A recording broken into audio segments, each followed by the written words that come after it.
So it's been a while. Mostly because I had A-levels and now I've finished them.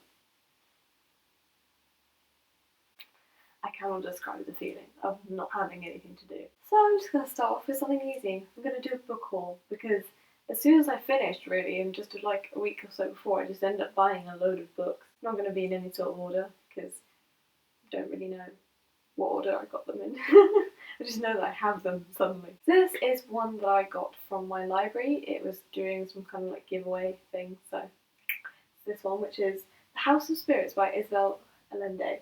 And I picked this up because on the front cover of The Kite Runner by Khaled Hosseini, on my edition, there's a quote from Isabel Allende. So I thought, might as well, considering it's free, I'll just have that. The author is from Peru, so I don't know whether this is set in Peru. It has an awful blurb that doesn't actually tell you anything about it, which is really helpful, considering that's what it's there for. But it's fine. Next is one that I bought for myself as a little treat, and that's Sappho's Poetry. So if you don't know, Sappho is one of like the first female poets. She's from ancient Greece. She's from the island of Lesbos, and that's because a lot of her work, I think, centres around kind of sexuality and often with women, but also men. That's where the word lesbian comes from. So, fun fact for you, I think. Unless that's not true, but I'm pretty sure that's true.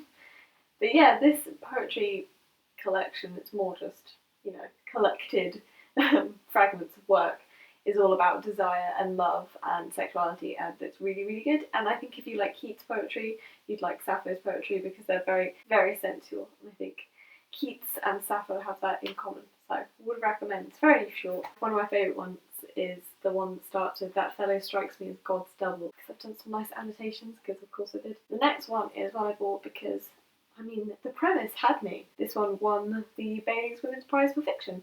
That's The Power by Naomi Alderman. And I have started reading this one, but it's a bit bizarre because the way the story is constructed, it seems to be sort of like a novelisation of collected like files and stories and anecdotes and as to talk about this phenomenon, which is where women wake up one day and you have this ability to have like electricity in their hands, like electric eels, completely overturns like the balance of power in modern society. I was really looking forward to this. I don't know if I'll like it as much as I want to though, but I have only read like 30 pages, so we'll see. In a similar vein, I got Everyday Sexism by Laura Bates. The reason I wanted this is not just because, feminism. Well, I think I wanted something that will give me all these examples of sexism in the UK, really, because there's a lot of kind of like, but in Western countries, it's all fine and dandy. It's basically like women are just, on top, whatever, which is not true.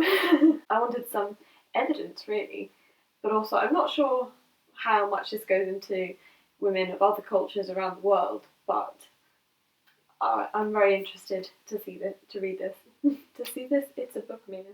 In the same order from Waterstones, I got something from my fave. I got My Cousin Rachel by Daphne du Maurier, and don't we just love this cover? It's absolutely gorgeous. I'm in love with it. Ones that du Maurier likes to write about women who might be the victim, but they also might be the villain, which is very much Rebecca.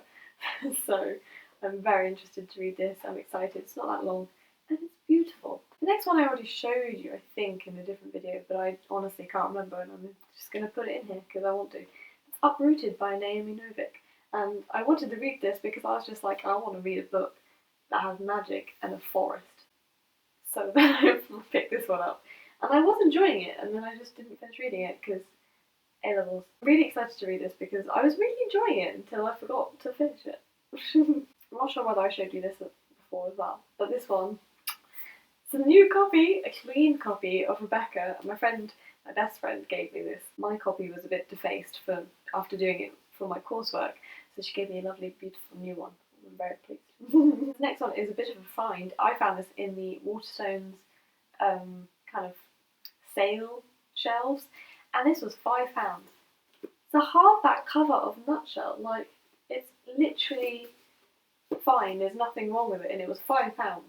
And I was like, there's never been a better time to start reading Ian McEwan. From what I know about this from other people is that it's a Hamlet retelling, but told from the perspective of a fetus. sounds very literary, and I feel it probably would be quite difficult. Maybe. I don't know. We'll see. But I'm very excited to read it. Also found in the Waterstones sale thing is this one, which is The Butcher's Hook by Janet Ellis. And I went halves with my friend because we also found The Essex Serpent, which was the Waterstones book of the year, I think, last year or this year. And we bought them both, and they were both £3.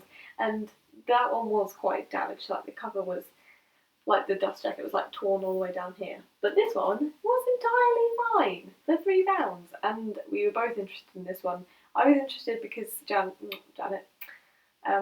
Campbell had spoken about it a lot on her channel, and I was like, you know what, I'm going to have it because it's £3. And then we went halves, so I literally paid £1.50 for this book.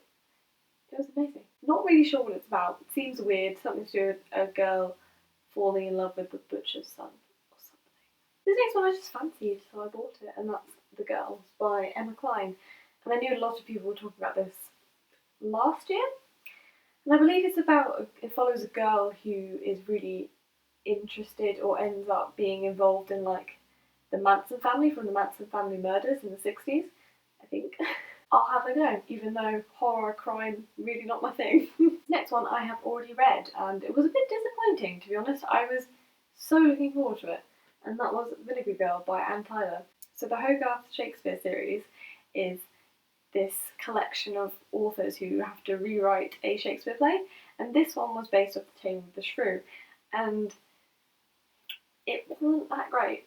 So I read some of the reviews beforehand as well, and it seemed like a lot of people were a bit like, and I kind of agree. I wanted it to be so much better than it was. This is not a review, but I'm angry. This next one I got for free because I think it was World Book Night a few months ago. The point is that you get these books and you share them out and they get passed on and things.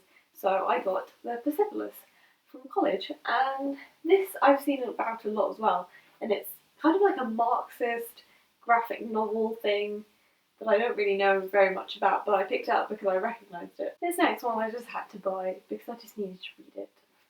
It's Court of Wings and Ruin by Sarah J Maas. I am about, well, you see how far I am, that's how much I have left. It's not as good.